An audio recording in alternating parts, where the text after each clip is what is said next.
രുദ്രാക്ഷം. ഓ, ഒരു സരോജ് കുമാർ വന്നേക്കുന്നു. ആരാധകരെ കൊണ്ടേ പൊറുതി മുട്ടിയ സ്ഥിതിക്ക് നീ എന്തോ ചെയ്യും സർ? ചിമ്മുവനെ കളിയാക്കി. നീ കളിയാക്കണ്ട, ഞാനുള്ള കാര്യമാണ് പറഞ്ഞത്.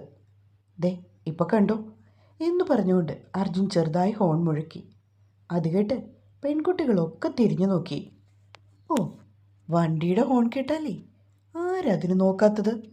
ഇതൊരു പൊട്ടൻ സാറാണല്ലോ. അല്പം കൂടി ഞെളിഞ്ഞുകൊണ്ടാണ് ചിമ്മു പറയുന്നത്. അതെല്ലാവരും തന്നെ ശരിക്കും കണ്ടോട്ടെ എന്ന് കരുതി അവൾ ചെയ്തതാണെന്ന് അർജുന് മനസ്സിലായി. വണ്ടി നിർത്തിയ ശേഷം അർജുൻ അവളെ ഒന്ന് മുഖം തിരിച്ചു നോക്കി. പറഞ്ഞത് ഓർമ്മയുണ്ടല്ലോ അല്ലേ? എന്ത്? ചിമ്മു തിരിഞ്ഞ് അവനെ നോക്കി. നിന്റെ കൂട്ടുകാരികളോട് കിടപ്പറ രഹസ്യങ്ങൾ വിശദീകരിക്കരുത്. ഏയ് ഇല്ലില്ല, പറയില്ല. അർജുനൊന്ന് ഇരുത്തി മൂളി. അർജുനേട്ടൻ എൻ്റെ അവിടെ തൊട്ടു ഇവിടെ തൊട്ടു എന്നൊന്നും പറഞ്ഞ് നടന്നേക്കരുത്. എനിക്കവിടെ പിള്ളേരെ പഠിപ്പിക്കേണ്ടതാണ്. അയ്യേ, എന്നെ അതൊന്നും ഓർമ്മിപ്പിക്കല്ലേ. ഒരു സാറ് വന്നേക്കുന്നു. തനി സ്വഭാവം എനിക്ക് മാത്രമല്ലേ അറിയൂ. ചിമ്മു അവൻ്റെ വയറിൽ ചെറുതായി ഒന്ന് ഇടിച്ചു. എന്താടി നിനക്കൊരു പുച്ഛം പോലെ? ഈ സാറിനെ നിനക്ക് ഇഷ്ടപ്പെട്ടില്ലേ? ഓ, ഇനി പറഞ്ഞിട്ട് എന്തോ ചെയ്യാനാ? ഈ സുന്ദരി പെണ്ണിൻ്റെ വിധി. ചിമ്മു അവനെ ഒന്ന് ആക്കിയ ശേഷം ഡോർ തുറന്ന് പുറത്തേക്ക് ഇറങ്ങി. അതേ അർജുനേട്ടാ, ഇനി ആ സീനിയർ ചേട്ടനോടെ ഒന്നും ചോദിക്കാൻ പോയേക്കല്ലേ. പുള്ളിക്കാരൻ എന്നെ പ്രപ്പോസ് ചെയ്തപ്പോൾ ഞാൻ എൻ്റെ താലിമാല എടുത്ത് കാണിച്ചു. എൻ്റെ വിവാഹം കഴിഞ്ഞൊക്കെ പറഞ്ഞിട്ടുമുണ്ട്. ഇനി പുള്ളിയുടെ ശല്യമൊന്നും ഉണ്ടാവില്ല കേട്ടോ. അവളത് പറഞ്ഞതും അർജുൻ്റെ ചുണ്ടിലൊരു പുഞ്ചിരി വിരിഞ്ഞു. ചിമ്മു ഇറങ്ങി ക്ലാസ്സിലേക്ക് നടന്നു ചെല്ലുമ്പോൾ ഹന്നയും അവന്തികയും എത്തിയിട്ടുണ്ട്. ചിമ്മു ഇത്തിരി വെയിറ്റൊക്കെ ഇട്ടാണ് ക്ലാസ്സിലേക്ക് വന്നത്. എടി, എന്തായി കാര്യങ്ങൾ? ചിമ്മു വന്നിരുന്നതും ഹന്ന ആദ്യം ചോദിച്ചത് അതാണ്. എന്ത് കാര്യങ്ങൾ? ചിമ്മുവിൻ്റെ നെറ്റി ചൊളിഞ്ഞു. അല്ല, സാറെന്തു പറഞ്ഞു? സാർ പ്രത്യേകിച്ചൊന്നും പറഞ്ഞില്ല. അല്ലടി, ഇന്നലെ രാത്രിയിൽ അവന്തിക ഒന്നുകൂടെ എക്സ്പ്ലെയിൻ ചെയ്തു. മര്യാദയ്ക്കിരുന്ന് പഠിക്കാൻ മാത്രമേ എന്നോട് പറഞ്ഞുള്ളൂ, വേറൊന്നും പറഞ്ഞില്ല. ഗൗരവത്തിൽ അവൾ ബുക്കിലേക്ക് നോക്കി. എടി, ഇന്നലെ അങ്ങനെ മെസ്സേജ് അയച്ചും പോയി. സോറി കേട്ടോ, ഇനി ആവർത്തിക്കില്ല. ഹന്ന പറഞ്ഞതും ചിമ്മു തലകുലുക്കി. ഇരുന്ന് പഠിക്കാൻ നോക്ക്. ഇനി നിങ്ങളോട് സംസാരിച്ചിട്ടുണ്ടെങ്കിൽ ഏട്ടൻ എന്നെ പ്ലേസ് മാറ്റുമെന്നാണ് പറഞ്ഞത്. അയ്യോ, സാർ അങ്ങനെ ചെയ്യുമോടി? അവന്തികയുടെ ശബ്ദം അല്പം ഉയർന്നു. കൃത്യം അതും കേട്ടുകൊണ്ടാണ് അർജുന അവിടേക്ക് കയറി വന്നതും. ദൈവമേ, ഈ പെണ്ണെല്ലാം കുളവാക്കും. അവൻ ചിമ്മുവിനെ നോക്കി. കുട്ടികളെല്ലാവരും എഴുന്നേറ്റ് നിന്ന് ഗുഡ് മോർണിംഗ് സാറെന്ന് ഉറക്കം പറഞ്ഞു. Good morning, sit down. അവൻ കൈകൊണ്ട് കുട്ടികളോട് എല്ലാവരോടും ഇരിക്കാൻ കാണിച്ചു. സാറ് വന്നതുകൊണ്ട് എല്ലാവരും ക്ലാസ്സിൽ ശ്രദ്ധിച്ചു. ഹന്നയും അവന്തികയും തങ്ങൾ കാരണം ഇനി ചിമ്മുവിനെ പ്ലേസ് മാറ്റിയാലോ എന്ന് പേടിച്ച് ശ്രദ്ധിച്ച് തന്നെയാണ് ഇരുന്നത്. അർജുന് പക്ഷേ ആ പെൺകുട്ടികളുടെ മുഖത്ത് നോക്കാൻ എന്തോ ഒരു നാണക്കേട്. കാരണം ചിമ്മു എന്തേലും പറഞ്ഞു കൊടുത്തോ എന്ന് അവൻ ഭയന്നുപോയി. അതുകൊണ്ട് ഇന്ന് അർജുൻ ആ ക്വസ്റ്റ്യൻ ഒഴിവാക്കിയാണ്, ആ ബെഞ്ച് ഒഴിവാക്കിയാണ് ക്വസ്റ്റ്യൻ ചോദിച്ചത്. ഇടയ്ക്ക് ഒന്ന് രണ്ട് തവണ അർജുൻ ചിന്മയെ നോക്കി. ശ്രദ്ധിച്ചൊക്കെയാണ് ഇരിപ്പ്, പക്ഷെ മനസ്സ് എവിടെയാണെന്നുള്ളത് അവൾക്ക് മാത്രമേ അറിയൂ. അർജുനൊന്ന് ഉച്ചയ്ക്ക് ലഞ്ച് ബ്രേക്ക് ടൈമിൽ ക്ലാസ് റൂമിൽ ഇരുന്നപ്പോഴാണ് പ്രദീപ് അവനെ വിളിക്കുന്നത്. ഹലോ അച്ഛ. ആ മോനെ, നീ ഫ്രീ ആണോ? അതെ അച്ഛ, എന്താ? മോനെ, അത് പിന്നെ പേടിക്കാനൊന്നുമില്ല.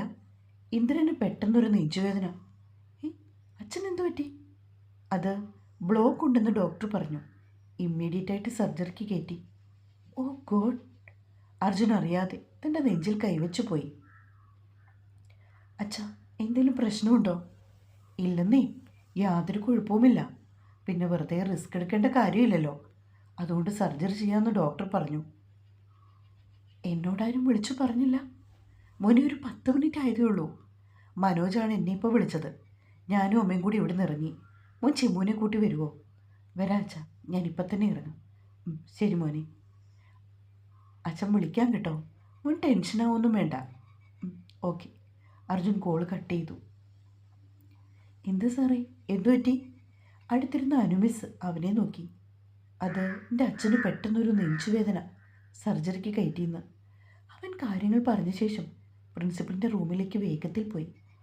ടീച്ചേഴ്സിനോടൊക്കെ അർജുൻ തൻ്റെ വിവാഹം കഴിഞ്ഞതാണെന്നും ചിന്മയാണ് വൈഫെന്നും പറഞ്ഞിട്ടുണ്ട്. എന്നാൽ ചിമ്മുവിന് അവൻ ഈ കാര്യം പറഞ്ഞൊന്നും അറിയത്തില്ല താനും. സാറിൻ്റെ അടുത്ത് നിന്ന് ലീവ് ചോദിച്ച ശേഷം അർജുൻ തിടുക്കത്തിൽ ക്ലാസ് റൂമിലേക്ക് പോയി. ചിമ്മു എന്തോ നോട്ട് എഴുതിക്കൊണ്ടിരിക്കുമായിരുന്നു. ചിന്മയി, അർജുൻ വിളിച്ചതും അവൾ പെട്ടെന്ന് മുഖമുയർത്തി. എന്തോ? ഒന്ന് വരൂ. അവൻ്റെ മുഖഭാവം കണ്ടതും ചിമ്മുവിന് എന്തൊക്കെയോ പേടി തോന്നി. അവൾ പെട്ടെന്ന് എണീറ്റ് അവൻ്റെ അടുത്തേക്ക് വന്നു. എന്താ അർജുനേട്ടാ? ഏട്ടൻ്റെ മുഖമൊക്കെ വല്ലാതെ. അത് പിന്നെ അച്ഛന് പറയുമ്പോൾ തന്നെ അവന് സങ്കടം വന്നു. നീ ബാഗൊക്കെ എടുത്തിട്ട് വേഗം വരൂ, നമുക്ക് ഉടനെ പോകാം. അവൻ ധൃതി കൂട്ടി. ചിമ്മു ഓടി വന്ന് തൻ്റെ ബാഗ് എടുത്തു. കൂട്ടുകാരൊക്കെ അവളോട് എന്തു പറ്റിയെന്ന് ചോദിച്ചപ്പോൾ അച്ഛന് സുഖമില്ലെന്നും വീട്ടിലേക്ക് പോവാണെന്നും അവൾ പറഞ്ഞു. എന്നിട്ട് അപ്പോൾ തന്നെ ഇരുവരും കൂടി കോളേജിൽ നിന്ന് ഇറങ്ങുകയും ചെയ്തു. കാറിൽ കയറിയതും അർജുൻ പെട്ടെന്ന് ഫോണെടുത്ത് സ്റ്റെല്ലയെ വിളിച്ചു. ഹലോ മോനേന്ന് വിളി. ഒരു പൊട്ടിക്കരച്ചിലായിരുന്നു അവൻ കേട്ടത്. അമ്മേ, അച്ഛന് എന്തു പറ്റി? മോനെ, അച്ഛനും ഞാനും കൂടി സംസാരിച്ചിരുന്നപ്പോഴാണ് പെട്ടെന്ന് അച്ഛനൊരു വയ്യാഴിക പോലെ വന്നത്. അപ്പോൾ തന്നെ സെക്യൂരിറ്റിയെ വിളിച്ചിട്ട് ഞങ്ങൾ ഹോസ്പിറ്റലിലേക്ക് പുറപ്പെട്ടു. അച്ഛന് നെഞ്ചുവേദന കൂടി ഇടയ്ക്കുണ്ടായി. ഇവിടത്തെ ECG എടുത്ത് നോക്കിയപ്പോൾ വേരിയേഷൻ കാണിച്ചു. എമർജൻസി ആയിട്ട് സർജറിക്ക് കയറ്റി. 1/2 മണിക്കൂർ കഴിഞ്ഞു. അമ്മ എന്നിട്ടെന്താ ഇതുവരെയായിട്ട് എന്നെ വിളിച്ച് പറയാഞ്ഞത്? അർജുൻ അവരോട് ചോദിച്ചു. പെട്ടെന്ന് എനിക്ക് എന്ത് ചെയ്യണമെന്ന് അറിയില്ലായിരുന്നു മോനെ. ഫോൺ എടുക്കാതെയാണ് ഞാൻ പോകുന്നത്. മോഹൻ ചേട്ടനാണ് മനോജ് വിളിച്ചു പറഞ്ഞത്. അമ്മ വിഷമിക്കേണ്ട, ഞാനും ചിമ്മു ഇവിടുന്ന് ഇറങ്ങി. ഉടനെ ഞങ്ങളെത്തും. അവൻ അവരെ ആശ്വസിപ്പിച്ചു. ഫോൺ വെച്ച ശേഷം ഉടനെ തന്നെ ശ്രീദേവിയെ വിളിച്ചു. ശ്രീദേവി മനോജും 5 മിനിറ്റിനുള്ളിൽ ഹോസ്പിറ്റലിൽ എത്തുമെന്ന് പറഞ്ഞു. അങ്ങനെ വീട്ടിലെത്തിയിട്ടായിരുന്നു ചിമ്മു അർജുനും അവൻ്റെ നാട്ടിലേക്ക് പോകുന്നത്. വണ്ടി അടിച്ച് പോകുമ്പോഴൊക്കെ അർജുൻ വല്ലാത്ത സങ്കടത്തിലായിരുന്നു. ചിമ്മുവും അങ്ങനെ തന്നെ. അച്ഛന് അരുതാത്തതൊന്നും വരുത്താതെ സർജറി പെട്ടെന്ന് കഴിയാൻ അവരിരുവരും പ്രാർത്ഥിച്ചു. ഇടയ്ക്കൊക്കെ അമ്മയെ വിളിച്ച് വിവരങ്ങൾ തിരക്കുന്നുമുണ്ട്. ഒന്നും ആയിട്ടില്ലെന്നും പറഞ്ഞ് സ്റ്റെല്ല കരഞ്ഞു. അർജുൻ്റെ കണ്ണുകൾ നിറഞ്ഞു തൂക്കി. അത് കണ്ടതും ചിമ്മുവിനും ചങ്കു പൊട്ടി. അർജുനേട്ടാ, അച്ഛനെ കൃത്യസമയത്ത് നമ്മൾ ഹോസ്പിറ്റലിൽ എത്തിച്ചല്ലോ. ഇനി പേടിക്കൊന്നും വേണ്ട. അച്ഛന് യാതൊരു കുഴപ്പവും വരില്ല. ഏട്ടൻ ഇങ്ങനെ വിഷമിക്കരുത്. അവൾ അർജുൻ്റെ ഇടകൈയിൽ പിടിച്ചു. എനിക്കറിയില്ല അമ്മി, പാവം എൻ്റെ അച്ഛൻ. അവൻ്റെ വാക്കുകൾ ഇടറി. ഇല്ലെന്നേ, ഒരു കുഴപ്പവും വരില്ല.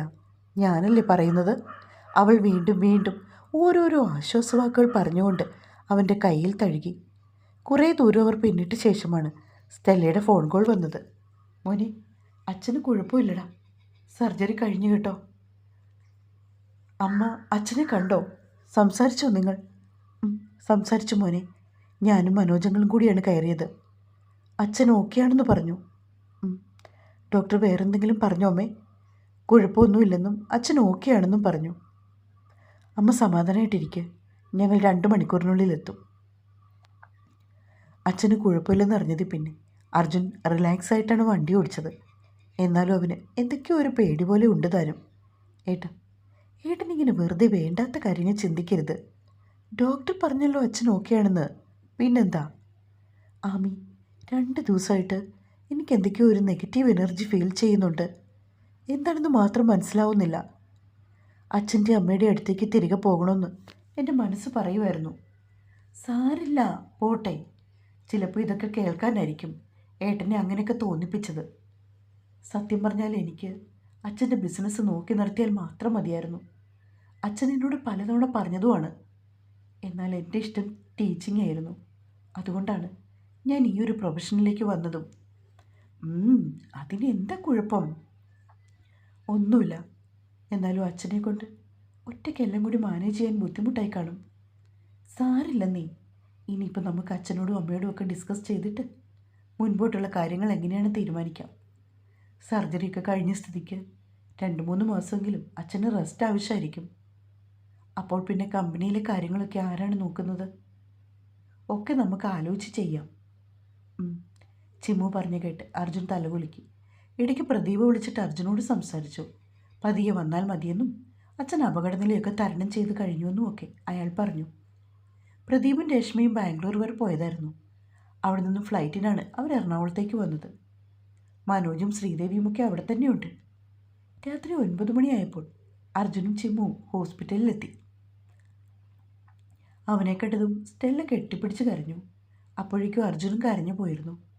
എല്ലാവരും ചേർന്ന് ആ അമ്മയും മകനെ സമാധാനിപ്പിച്ചു. അർജുന് ഡോക്ടറോട് നേരിട്ട് സംസാരിക്കണമായിരുന്നു. ഡ്യൂട്ടി ടൈം കഴിഞ്ഞ് ഡോക്ടർ അദ്ദേഹത്തിൻ്റെ വീട്ടിലേക്ക് മടങ്ങിപ്പോയി എന്ന് റിസപ്ഷനിൽ നിന്ന് അറിയിച്ചു. പേഷ്യൻറ്റിൻ്റെ വിവരം ചോദിക്കാനാണെന്ന് പറഞ്ഞപ്പോൾ റിസപ്ഷനിസ്റ്റ് ഡോക്ടർ മാത്യു അബ്രഹാമിനെ വിളിച്ചു. അദ്ദേഹമാണ് അവിടുത്തെ മെയിൻ കാർഡിയോളജിസ്റ്റ്. എമർജൻസി ആയിട്ട് വരുന്ന കേസുകളൊക്കെ ആ ഡോക്ടറാണ് അറ്റൻഡ് ചെയ്യുന്നതും. അദ്ദേഹത്തെ വിളിച്ച് സംസാരിച്ച ശേഷമാണ് സത്യത്തിൽ അർജുൻ്റെ ശ്വാസം നേരെ വീണത്. അച്ഛനെ കാണാൻ പറ്റുമോയെന്നവൻ ചോദിച്ചപ്പോൾ ICUവിലേക്ക് ആരെയും കയറ്റത്തില്ലെന്നും പ്രത്യേകിച്ച് കാർഡിയക് ICUവിൽ ഇൻഫെക്ഷൻ ഉണ്ടാകാൻ സാധ്യത കൂടുതലാണെന്നും അതുകൊണ്ട് പുറത്തുനിന്ന് പേഷ്യൻറ്റിനെ കാണിക്കാമെന്നുമാണ് ഡോക്ടർ പറഞ്ഞത്. അതിൻ പ്രകാരം അർജുൻ ഗ്ലാസ് ഡോറിൽ കൂടി അച്ഛനെ കണ്ടു. മയക്കത്തിലായിരുന്നു ഇന്ദ്രൻ. അച്ഛൻ്റെ കിടപ്പ് കണ്ട് അർജുനും ചിമ്മുവും കരഞ്ഞു. ദേഹത്ത് നിറയെ കുറേ ട്യൂബ്, വയറുകൾ ഒക്കെ കണ്ടതും അവർക്ക് രണ്ടാൾക്കും ഒരുപോലെ നെഞ്ചു വിങ്ങി. അധിക നേരം ഇവിടെയൊന്നും നിർത്തില്ലെന്ന് നേഴ്സ് പറഞ്ഞതും രണ്ടുപേരും കൂടി പുറത്തേക്ക് ഇറങ്ങി വന്നു. സമയപ്പോൾ ഒരുപാടായിരുന്നു. മനോജും ശ്രീദേവിയും മടങ്ങിപ്പോയിക്കോളാൻ അർജുൻ അവരോട് പറഞ്ഞു. പ്രദീപിനോടും രേഷ്മയോടും ഒക്കെ പറഞ്ഞതാണ്. അവർ രണ്ടാളും പക്ഷെ പോകാൻ കൂട്ടാക്കിയില്ല. സ്പെഷ്യൽ റൂം പ്രദീപ് എടുത്തിരുന്നു. സർജിക്കൽ ICUവിൻ്റെ മുൻപിൽ ആരും നിൽക്കേണ്ടെന്നും റൂമിൽ പോയി റെസ്റ്റ് എടുത്തോളാനും ആ വാർഡിൻ്റെ ഇൻചാർജ് വന്നിട്ട് അവരോട് പറഞ്ഞു. അങ്ങനെ എല്ലാവരും ചേർന്ന് റൂമിലേക്ക് പോയി. തുടരും. കഥ വായിച്ചിട്ട് സപ്പോർട്ട് തരാൻ മറക്കല്ലേ.